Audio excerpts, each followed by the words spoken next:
Bom dia! Nesta conferência, eu pretendo abordar o tema Mulheres com Deficiência, transpondo barreiras na geração do conhecimento e pretendo fazê-lo a partir de um referencial teórico, de uma base conceitual, assim como a partir da minha própria trajetória pessoal e profissional. Ao falarmos sobre esse assunto aqui apresentado, são levados em conta dois parâmetros que podem coexistir em uma mesma pessoa: ser mulher e ter uma deficiência. Esses dois verbos distintos que eu utilizei, ser e ter, apontam para a forma como esses dois parâmetros devem ser considerados.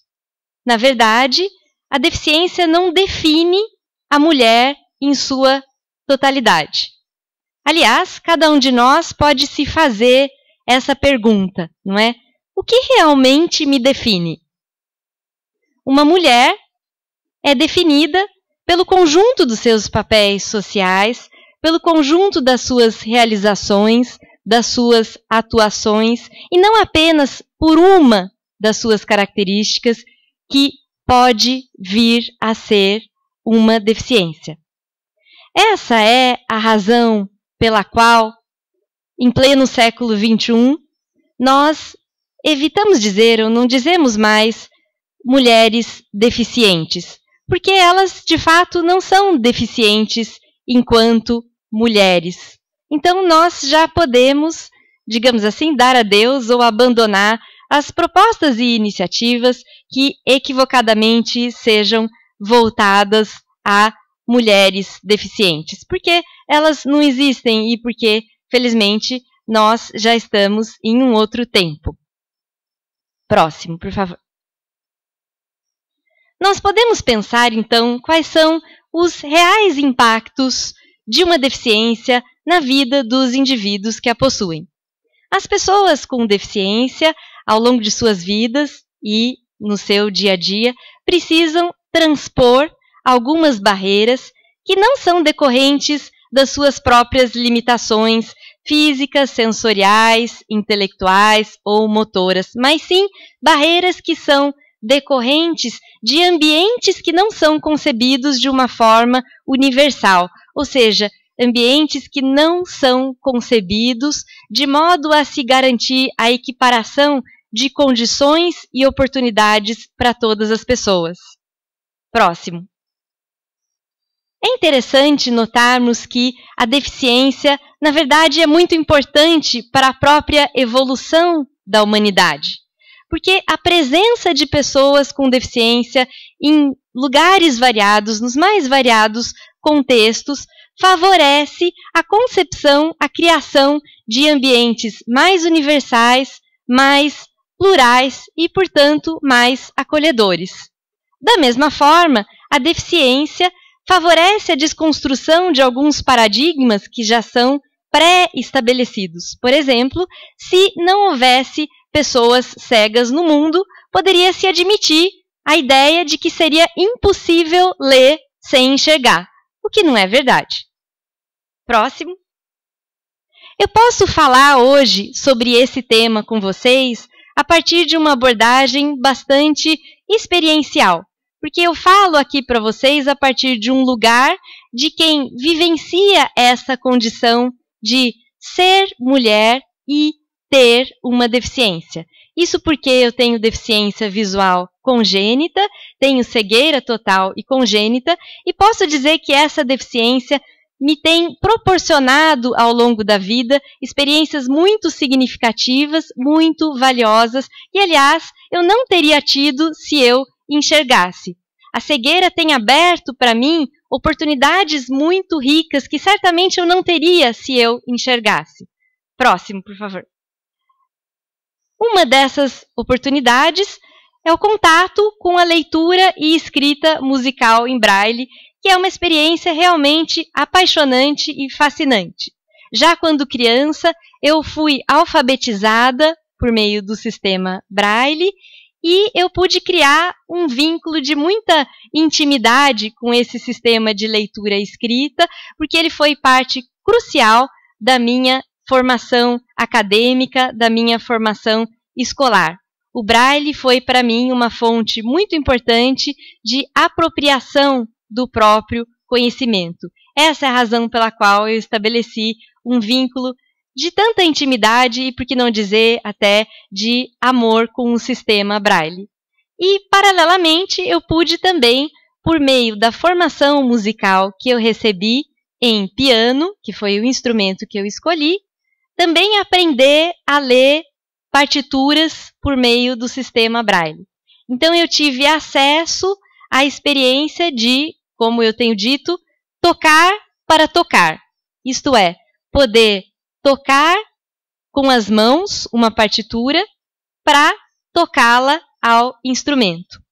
E essa experiência de tocar para tocar fez toda a diferença na minha vida e foi o que me motivou a fazer da musicografia Braille o meu objeto de pesquisa, foi o que me motivou a me tornar uma pesquisadora nessa área, a começar pelo mestrado e pelo doutorado que eu defendi aqui no Instituto de Artes da Unicamp, com o apoio da FAPESP, abordando este tema. Próximo, por favor. Eu considero a pesquisa relacionada à musicografia Braille sob 3 perspectivas diferentes. Isto é, existem 3 recortes possíveis dentro da pesquisa em musicografia Braille. O primeiro recorte é o estudo sobre o ensino e o aprendizado da musicografia Braille. Este recorte envolve, por um lado, o estudo sobre o quanto os educadores musicais estão, ou não estão, ainda, instrumentalizados para capacitarem seus alunos cegos no aprendizado da musicografia Braille. Por outro lado, este recorte também envolve as vias de acesso que os alunos cegos estão tendo ao aprendizado do código musical em Braille. Um segundo recorte possível é o estudo sobre a produção de partituras em Braille, que envolve as metodologias e tecnologias para a transcrição de partituras e a formação de repertório musical de obras transcritas para o Braille. Um terceiro recorte possível é o estudo sobre os processos cognitivos envolvidos na leitura musical em Braille. Esse recorte é particularmente interessante. Nós podemos notar que as pessoas cegas, ao interagirem com uma partitura, elas estabelecem um contato bastante ativo com essa partitura, se comparadas ao contato estabelecido pelas pessoas videntes. Diante de uma partitura, uma pessoa vidente olha, assimila o que está escrito e reproduz quase que simultaneamente no seu instrumento musical, aquilo que ele lê. Uma pessoa cega, por sua vez, diante de uma partitura, ela lê a partitura com as mãos, mas ela não tem a mesma dimensão global que a visão dá às pessoas videntes, às pessoas que enxergam. Então, essa pessoa cega diante de uma partitura precisa, em um exercício mental de abstração, compor todos os elementos dessa peça antes de executá-la ao instrumento. Então, essa é a razão pela qual as pessoas cegas estabelecem com a partitura, particularmente, um contato, uma relação bastante ativa, que requer todo esse processo de abstração. E essa é a razão pela qual parece ser tão importante estudar, aprofundar os processos cognitivos envolvidos na leitura e escrita musical em Braille, que contribui também para o estudo dos processos cognitivos na leitura e escrita musical de maneira geral. Então, esses 3 recortes de pesquisa sobre a musicografia Braille têm me acompanhado na minha trajetória como pesquisadora, e eu posso dizer, então, como mulher com deficiência e também pesquisadora, que nós, mulheres com deficiência, precisamos lutar pela nossa legitimidade. Próximo, por favor. De fato, nós, mulheres com deficiência, precisamos buscar a legitimação dos nossos diferentes papéis sociais. O que significa que nós precisamos lutar para sermos reconhecidas não pela nossa deficiência, mas sim pela nossa atuação.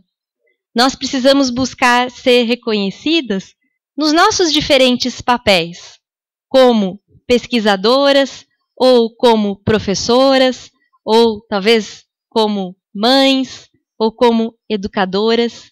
São os nossos papéis, as nossas atuações que nos definem, que definem quem nós somos perante a sociedade. Da mesma forma, nós devemos procurar atuar como protagonistas dos nossos projetos de vida, responsabilizando-nos pelas nossas decisões, pelas nossas escolhas, e assim sendo protagonistas na condução e no curso da nossa própria história. Muito obrigada.